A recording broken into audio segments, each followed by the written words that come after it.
Welcome to episode number 54 of the Brave Widow Show. Today's edition, Halloween. Don't worry, I won't frighten you too much. This episode's not going to be too spooky, although it is just going to be you and I today. No interview, no guest appearances, just me talking straight into your ear. You're welcome.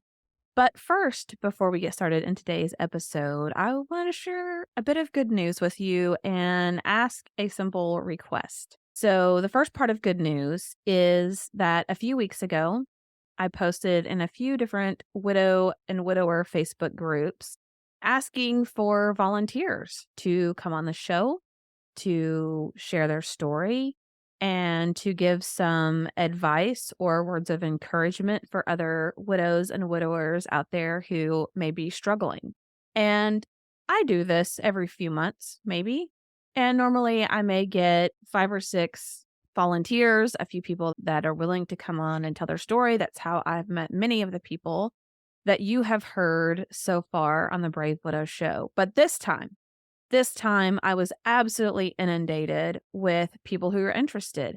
I had well over 200 people comment, message me, say they wanted to be part of the show, they were interested in being part of the show, and I had over 50 people sign up to be recorded and to come on the show. Now, for some of you who are really good at math, which that's not necessarily me, but hey, some of you are really amazing at math.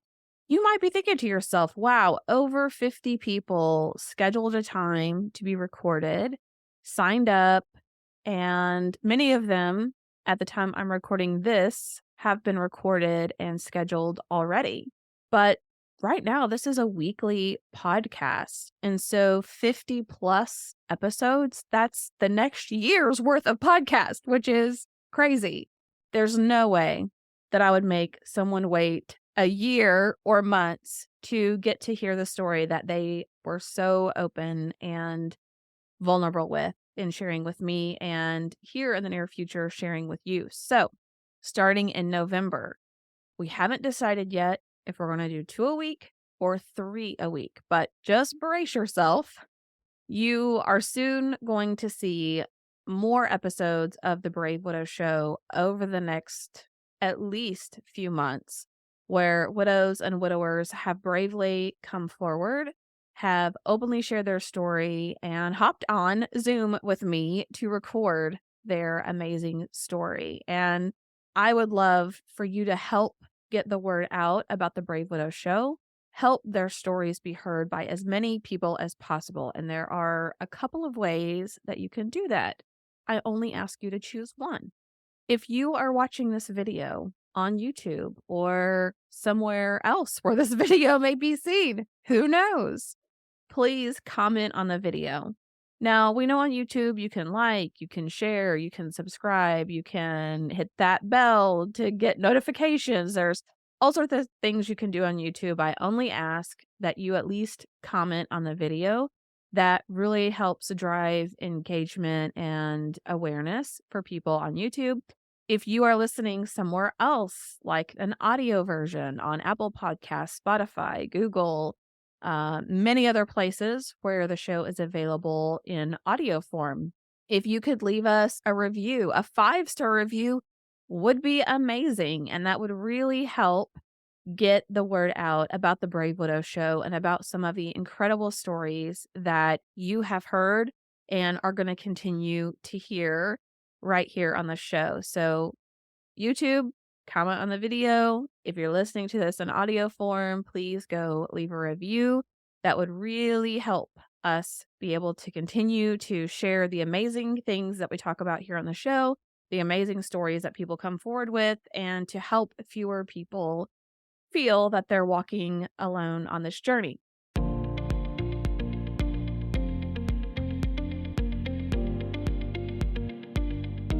Welcome to the Brave Widow podcast. I'm your host, Emily Jones. We help young widows heal their heart, find hope, and dream again for the future.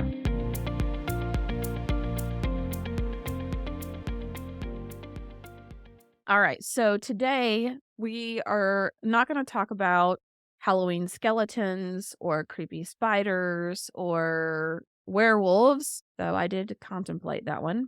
We're going to talk about masks that widows wear whenever we're grieving. And who better to talk about masks than me?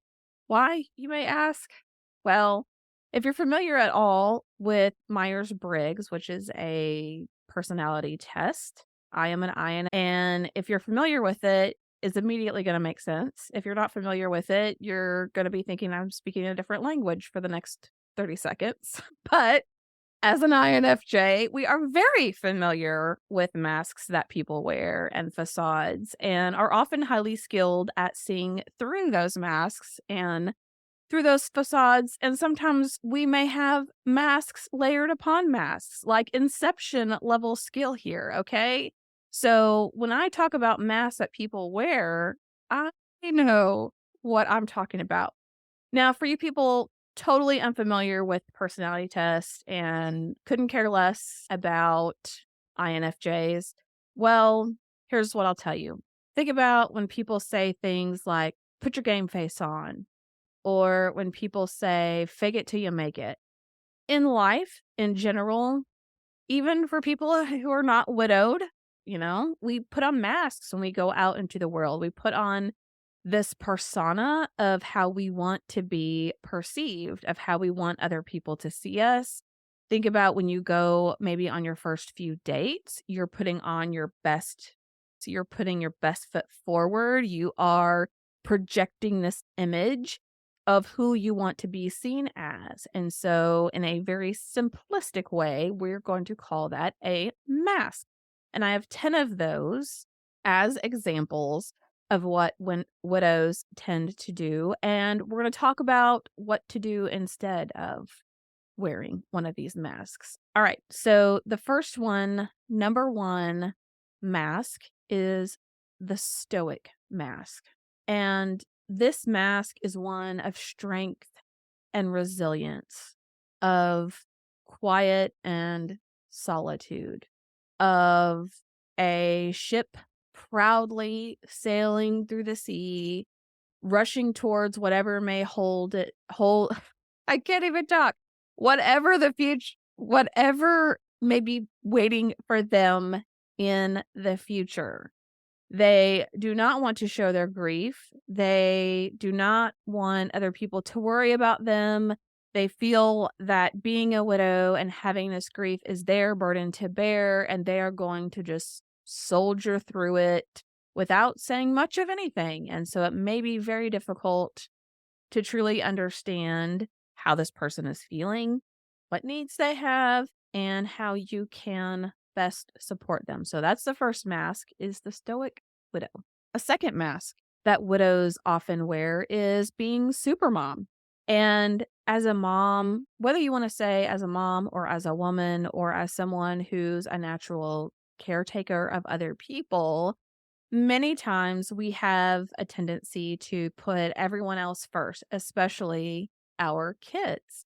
And often we put our grief to the side, we press pause on our grief, or we feel very conflicted about how we're supposed to grieve and really allow ourselves to let go while also taking care of our children and making sure that they're grieving and they're fed and they're they have clothes that fit and they're doing all of the things and they're not seeing mom or dad cry with that pit of despair that comes from your stomach.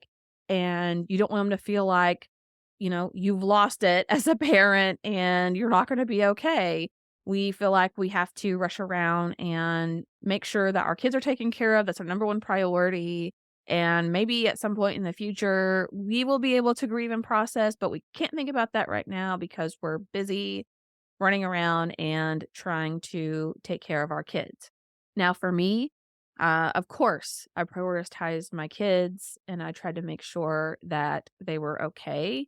And I also made sure that I had time to process. I had time with a therapist. I had time where I could carve out space and talk about what I was feeling and experiencing, and also dedicate time to my healing because I have understood that until I, as the person who's hurting, take care of myself, I'm only going to be partially effective in taking care of my children. Mask number 3, the people pleaser. And this person is often someone, again, who's a caretaker, who's maybe a nurturer, or maybe someone who really hates and avoids conflict. And my heart really goes out to this type of person. This is not me. I, in the past, maybe have been a people pleaser in a lot of ways, or maybe put a lot of expectations on myself. But the people pleaser is also someone who will suppress grief, who won't bring up their loved one because it might upset someone else, who will bend over backwards. I cannot tell you the stories that I have heard from widows of how the in laws want their late husband's ashes or all of his clothes or things that were sentimental to them. And because they were in this people pleasing mode, they gave all of this stuff away just almost immediately after their person died, and they come to mourn that weeks or even months later, like, "Why did I do that? I had to do it to just keep the peace, and now I don't have any of those things that I really wanted and that were really important to me." I've even had widows tell me they gave up their wedding rings, their engagement ring back to their in-law because maybe that was a family heirloom or whatever, let's just call it, that the family came up with to get what they wanted back from the person that's in so much pain and is hurting. So that is often what happens when widows are wearing that people pleaser mask or that people pleaser persona. They are often putting the needs and really just the wants of others in front of their own needs and wants. Mask number 4, the avoider. And this person is someone who will suppress grief. They'll delay grief. They never want to face it. They often distract themselves. And we've talked on other episodes about the grief recovery method and those short term energy relieving behaviors, which is a super fancy acronym and term for basically behaviors that we do not in moderation that cause us distraction from grief and prolong and delay the healing process. So, in a simplistic way, think about things like drinking alcohol, exercise. Wait, exercise is supposed to be good, right? Well, not if you throw yourself into it to escape your grief. Not if you're exercising hours and hours a day and using it as a way not to focus on your pain. And yes, there are people that do this. Eating food, undereating, overeating, shopping. We call it retail therapy. It sounds super cute until you've spent a ton of money that you didn't really have in the first place to buy stuff you really don't need. So, all of these behaviors are things that people do outside of normal moderation that cause us to be in this avoider persona and mask. Um, this is something that's easy to do, something you may not even realize that you're doing it. I was doing more shopping than I normally do online, and for some reason, I just found myself really compelled to look for jewelry. I had really invested in some key jewelry pieces for myself a few years earlier, and for whatever reason, I wanted to find another piece or 2, and I was just constantly on eBay. I was on all the different websites, just shopping, shopping, shopping. And sometimes I would put stuff in the cart on a various shopping website, but I wouldn't actually buy it. But it was like just putting it in the cart and going through like the browsing phase somehow was something I kept feeling compelled to do, which is not normal for me. I'm not normally this big shopper. So as I reflected, and as I thought about kept asking myself, "Why am I doing this? Why am I just so compelled to find this thing?" Then I realized it was a way of distracting me, and it was something that I could do to not think about what had happened or to not dwell on what I was missing, what I would never have again. Nathan has picked me out some beautiful pieces of jewelry The necklace I wear, this horseshoe is something that we picked out together. It's something that I love to where you'll see it on me almost every day. And I don't know. It was just something that I was doing and something that I was doing to avoid the grief and pain. So be careful of that. The recluse. Mask number 5, the recluse. This is someone that may pull themselves into isolation. Someone that doesn't want to go out. They don't want to interact with family and friends. They don't want any social interactions. They may completely avoid others altogether. And I will say for me that this is my tendency as an INFJ, if you're keeping up. We like being alone, okay? We like our downtime, we like being alone, we like being in our own minds many times. Doesn't mean I don't like being with other people. At times I do. But it's also exhausting. So when, people would want to come over, when they would want to do stuff, when they would want to call and talk, that was like the last thing on my list I wanted anyone to do. I would tell people constantly, "No, I just want to be alone. I just want to be alone. I want to be able to process and work through my emotions. I want to figure out this new life, and having other people around is too distracting. It makes me feel like I need to host and I need to entertain and I need to make sure they have all these things. And I really just want to be in my sweatpants and just not think about anyone else other than my children." However, I was going to work. After almost a year, I started going out to new groups. I started networking. Joined a real estate investment group that I've shared many times on the podcast here. I started going to various concerts and conferences. I started taking myself out on dates by myself, just really trying to get myself back out there. I was not a full on recluse. However, I can fully understand why someone may want to wear this mask. They may want to be in this persona because, especially for people who are introverts and they need downtime and they need quiet and they need solitude, it's hard, really hard to want to get out there in social situations or to have people over. Mask number 6, the overachiever. Someone who seeks self worth and validation through their accomplishments. This may be work, this may be personal projects or hobbies, and sometimes this can be used to avoid dealing with grief. Well, first things first, I am an overachiever. I was just born one. I don't know. I can't help it.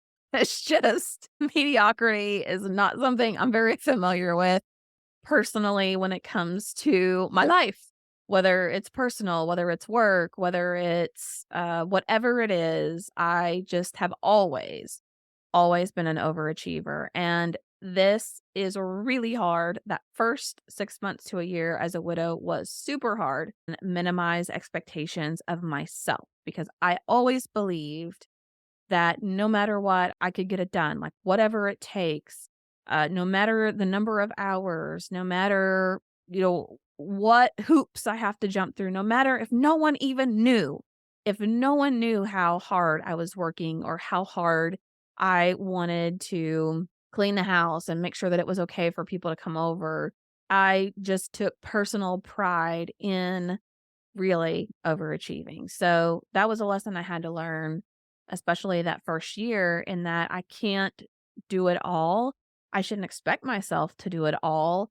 It was everything I had just to survive, just to keep my head above water on a daily basis. And so I started soon after those first few weeks to put boundaries in place, to lower expectations of myself, to give myself much more time to get things done than I normally would. Because whether I was putting together a shop vac for the first time or I was trying to figure out how to use the pellet grill outside, everything took way longer than it normally would have because of brain fog, because of overwhelm, because of all those crazy things that happen. So if you wear the mask of being an overachiever or you take on that persona, I feel you, right? You're my spirit friend. I feel you. That's a personal difficult one for me. Mask number 7, the eternal optimist mask. This is someone who's always looking on the bright side, who's always trying to cheer themselves up, who believes that they're doing the right thing in by constantly trying to look for the silver lining in the clouds, while at the same time not giving themselves the space to truly grieve and process what has happened to them. And sometimes I'll talk with widows and I hear a lot of at least statements, right?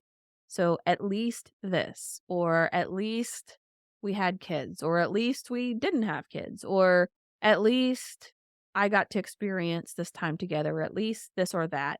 And while, yes, we don't want to live in our lives where we're in despair and we're negative and we never have any hope and we never look to the future, sometimes it's okay to say, this really sucks. This was a bad thing that happened. My heart hurts. I'm struggling right now.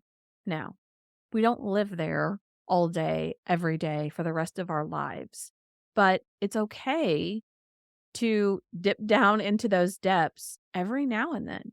And you don't have to have this mask of everything's fine. I'm fine. It's going to be fine. It's going to be okay. It's okay to admit that what you're going through is tough and hard and that it may take some time to get through it.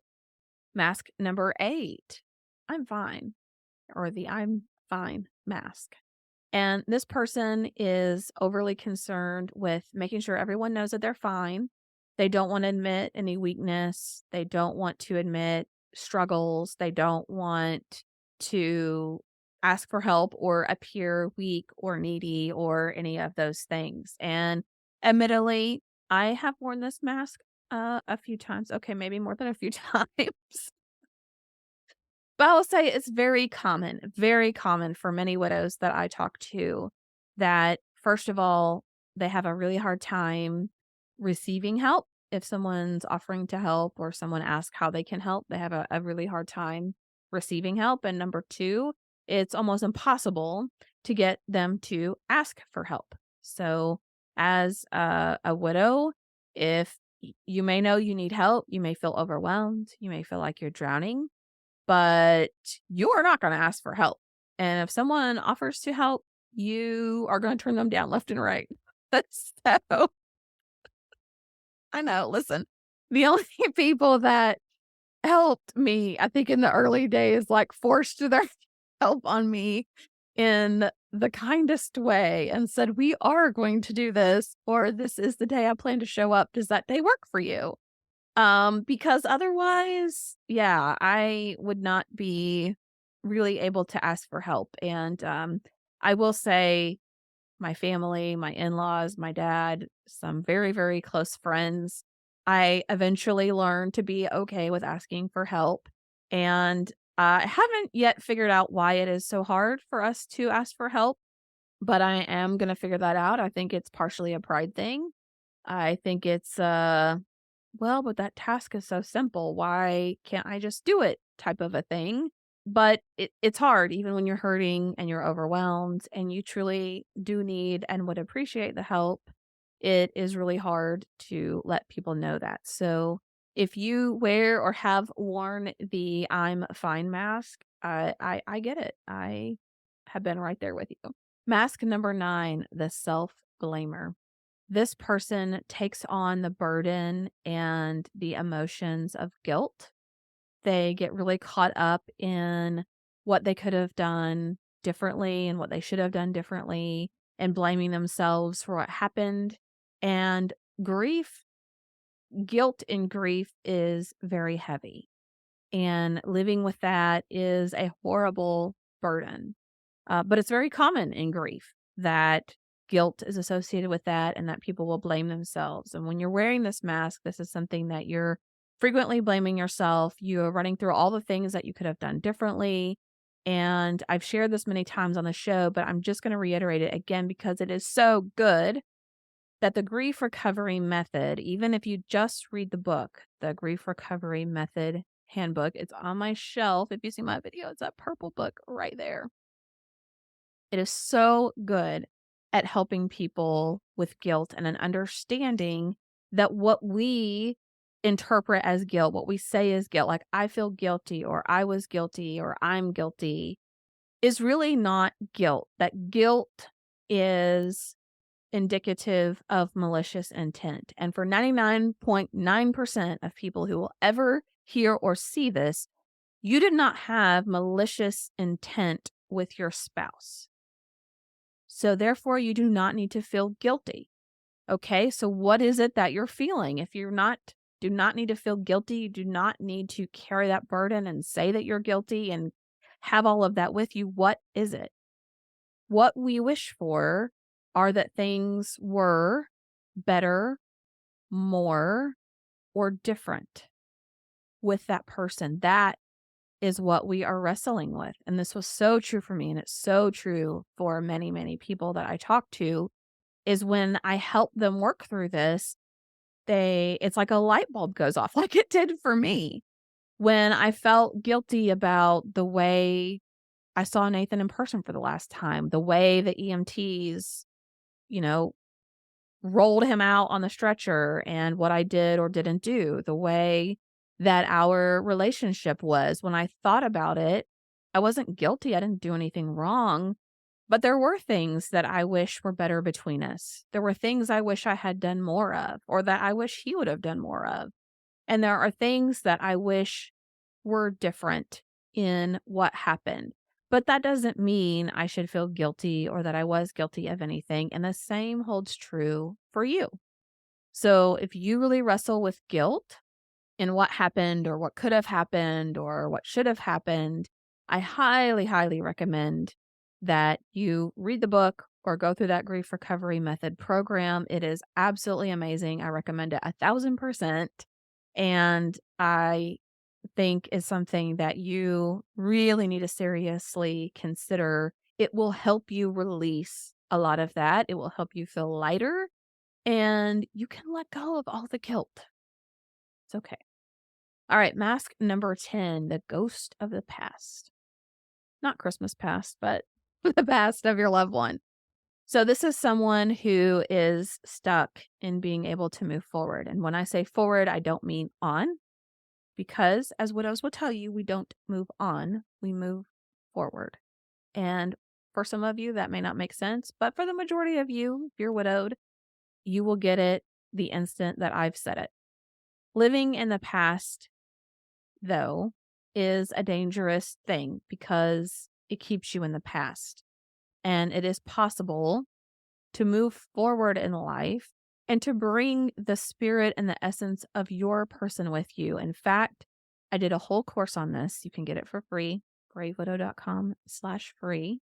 Ways to honor your loved one. There's 10 different ways, and there's like 50 or 60 specific ideas of what you can do to keep your person's spirit alive, to keep them with you, to honor them in everyday life so that you don't have to feel like you're going to forget them, that you're leaving them behind, that your people expect you to just pretend like they didn't exist. You don't have to live that way. You can still have a relationship with the person that you love, and you can move forward in your healing journey and in your life. You don't have to live stuck in the past. It hurts my heart to hear from widows that are 2 years out, 5 years out, 10 years out, and they are still in that pit of despair. Hurts me to my core because I know what that means. And I prayed many times for God to rescue my heart and pull me out of despair because I knew I couldn't live that way. I knew suddenly what it meant when a widow dies of broken heart syndrome after losing their person, or a widower dies after losing their person. I saw how that could be possible because I felt so desperate, so lonely, so in so much pain that I knew physically my body would not be able to maintain that long term. So, how people are able to do that for 5 years, 10 years, 20 years. I can't even wrap my mind around what that would be like to maintain that for so long, and physically how even your body can handle the stress and the wear that it leaves on your body physically, those things that are in your heart and on your mind.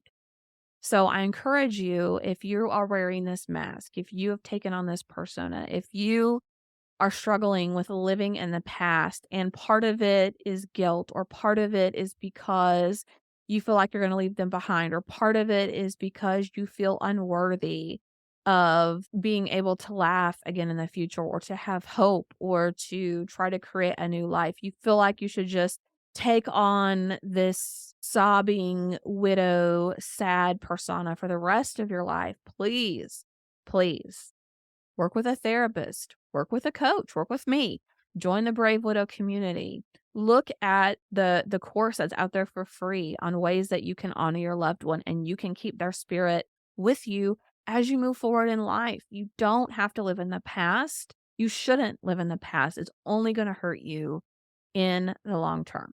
All right, so we've talked about the 10 different masks that widows wear, and I'll just recap them for you quickly. The first one is the stoic widow. Number 2 is supermom. Number 3 is people pleaser. Number 4 is the avoider. 5, the recluse. 6, the over ding ding ding me. 7, the eternal optimist. 8, I'm fine. 9, the self-blamer, and 10, the ghost of the past. So what do you do if you don't want to wear these masks all the time, or you don't want to become one of these personas for the rest of your life? How do you navigate this crazy world and overcome some of these things? And how do you let down your mask? And I will tell you, as someone who's self-proclaimed proficient in masks and personas, that it is possible to let your mask down, to reveal who you are without feeling that you're one of those sob stories that people see or people hear that in your mind is just dramatic and pathetic and not what you want to be part of. So, what I did early on that was helpful to me is that I was honest with people, but in a way that wasn't raw. And I've heard this shared. I cannot remember who shared this concept, but me, okay? I'm not trying to take credit for it. And essentially, it was from the standpoint of sharing from your scar, not sharing from your wound or sharing from your scab. And what that means is that you can be open and vulnerable and real and talk about things, but not in a way that's getting on social media and bawling your eyes out on camera and just sharing so much of the rawness and the pain and the realness. If you're feeling super raw about something, then heal that and work on that. And once it becomes less of an open flesh wound and less of a scab, and it's really more becoming a scar, and you can talk about it without having all of those open emotions, without having volatility in how you talk about those things, then that's the place from which you can be very open and honest and real with people. So for me in the early days, because everything felt super scabby and painful and difficult to talk about, is that I would be open and honest with people, but not in a way that made them feel like I was gonna go jump off a cliff tomorrow, or that I wasn't gonna make it, or that I was just gonna walk out one day and no one would ever see me again. And in some cases, that meant that when I was working with my organization, I sat down with some of the key leaders, or I would have a one-on-one conversation with them. And I would say, I'm sorry if it seems like I'm not the person I was before I left. I do feel like I've changed. I do feel like a different person. I'm doing the best that I can. Some days are really tough for me. So, if I come across irritable, if I'm more forgetful than normal, if you're not feeling as supportive or you think that I just woke up cranky that day, then tell me. Like, let's have a conversation. And I was always this way with my leadership team. I wanted them to feel like they could tell me pretty much whatever was on their mind and feel safe to do that as long as it was done in a respectful, professional way. And I would have leaders occasionally, not very often, say, "Hey, are you having a bad day? Hey, is everything okay? Is there anything I can help you with?" So I was open with the fact that I wasn't pretending that everything was perfect, that I was fine, that I hadn't changed. I was exactly the same person as before I left. I mean, how could I be the same person in how much I had changed and how that had impacted me? I was open about that. But I didn't get on a conference call and sob my eyes out every day. I didn't tell them about, all my cooking mistakes when I was trying to learn how to cook for the first time or share just all my personal frustrations. But I was authentic and genuine in how I was trying to communicate with people that I'm okay. I'm going to be okay. Doesn't mean that everything's perfect. I'm struggling some days. I have ups and downs. It's normal. It's part of it. And I think that's okay to say that, when people say, "How are you doing?" Like, I'm going to be okay. It's hard. I have my hard days, my hard moments, but overall, I'm going to be okay. And it's just, sometimes takes time to get through that process. So I want to encourage you, however you're struggling, whatever mask you find yourself consistently wearing, that you find a way to be open and honest, especially with the people who care the most about you. And you have to find it your own way, your own voice, your own words. But I believe that you can do that and you don't have to feel so alone and so isolated because you feel like no one really understands you. The thing about wearing a mask and the thing about maintaining a different persona is that in the moment and in that relationship, it's comfortable, you're fine, you're getting through it. It feels like you're surviving and everything's okay. But at the end of the day, it leaves you feeling like people don't understand you. They don't really see you. They don't get what you're going through. But part of that may be because you're not opening up. You're not sharing how you really feel about things. And again, you don't have to overshare, but you can open up a little. You can let the mask down a little and you can be upfront and honest with some of the things that you're struggling with or some of the things that are on your mind. In fact, I'm going to tell you one more story before I end this podcast. And I am currently in a romantic relationship for those of you who may have missed it or not known that, but it almost didn't happen.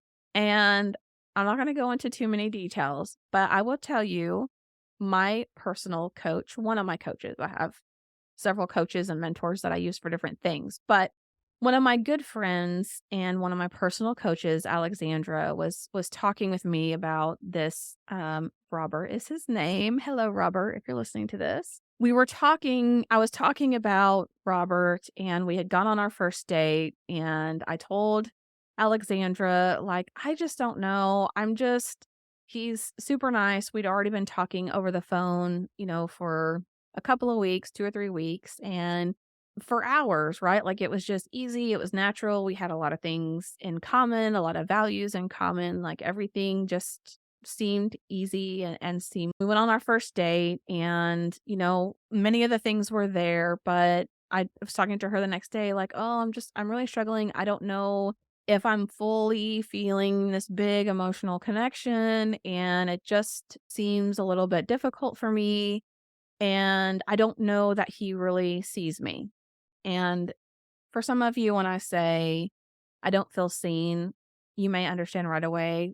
Others of you may have no idea what I'm talking about. But I really wanted to feel seen and be understood. And Alexandra challenged me, Here I was thinking she was going to side with me and she was going to say, well, if there's not emotional connection, then, oh, well, there's more people you can talk to and potentially date. Just hold out, right? Like, I thought that's what she was going to say, but no, that's not what she said. She said, well, how much of yourself have you shared so that he can see you? She's like, Emily, I know you're a reserved person. You tend to keep things kind of close to your chest. You are more reserved. You're a little hard to get to know in the beginning. So, how much of you have you really shared with him so that he can see, so that he can make those emotional connections with you? Or are you being professional, Emily? And are you putting this persona out there and just at the end of the day struggling like you don't really have that connection? And I just sat back when she said that, like, "Oh, ouch." Okay, that's fair. I have not really been super vulnerable, and I haven't been open and probably volunteered up a lot of information. Um, Obviously, Robert is very curious and does ask a lot of questions and is interested and is an amazing learner, but I'm also quite adept at redirecting conversation or not being vulnerable and open, especially in an environment where I'm not yet comfortable. And so, in my discussion with Alexandra, and Alexandra, we thank you so much for this conversation amongst a few other people I might have talked to. I took ownership for that. And when the opportunity came, then I was more open about how I felt about certain things. And I could not be more happy because it has blossomed into such a beautiful relationship and companion and someone who's now my best friend and someone that I just love doing life with and doing things with. And I couldn't imagine it being any better. And if I had not been open and honest and authentic in some of those conversations we had after my coachings, then it may not have ended that way, and we may have eventually parted ways. Who knows what would have happened? So, I say all of that to say to you, if you're feeling lonely, you're feeling isolated, you feel like no one gets you, no one understands you, no one sees that you need things, no one knows that you're not really okay. How could they not know that when I say I'm fine, I'm not really fine? Well, it's because you're saying you're fine and you look like you're fine. And people don't want to be pushy and people want to respect you and people want to help you. Let them help you. So, if you are struggling with any of these masks or personas, then try to step out of them. Try to drop the mask a little bit. Try being open and honest with people and letting them see the real you and letting them understand that you are on a journey. There's no switch that's going to flip and you're going to be perfect one day and you're going to be all healed up and there's no more difficulties, there's no more grieving, there's no more challenges. They don't know because they've not gone through it and you are not sharing it with them either. So just like I needed to take ownership and accountability for not being open and authentic with Robert and with other people in my life when it comes to asking for help or when it comes to needing things, then also you must take ownership and accountability in being open and honest with people. And it doesn't have to be everyone and it doesn't have to be everything, but give them a glimpse, give them enough so that they can understand you and they can jump in and help you because I promise you there are people that want to help you and they just don't know how. All right, so that wraps 10 masks that widows wear and what to do instead. And as a reminder, please help us get the word out of the Brave Widow show and some of the amazing upcoming guest speakers that you're going to get to hear from and see, and some of the amazing and incredible stories that they have to share. If you're watching this on YouTube, comment on the video. And if you're listening on audio, then a 5-star review would be much appreciated.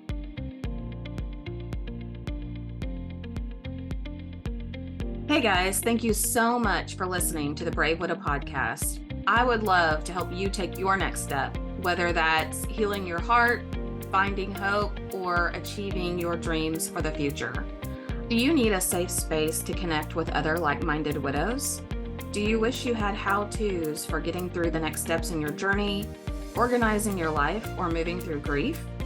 What about live calls where you get answers to your burning questions? The Brave Widow membership community is just what you need. Inside, you'll find courses to help guide you, a community of other widows to connect with, live coaching and Q&A calls, and small group coaching where you can work on what matters most to you. Learn how to heal your heart, find hope, reclaim joy, and dream again for the future. It is possible. Head on over to bravewidow.com to learn more.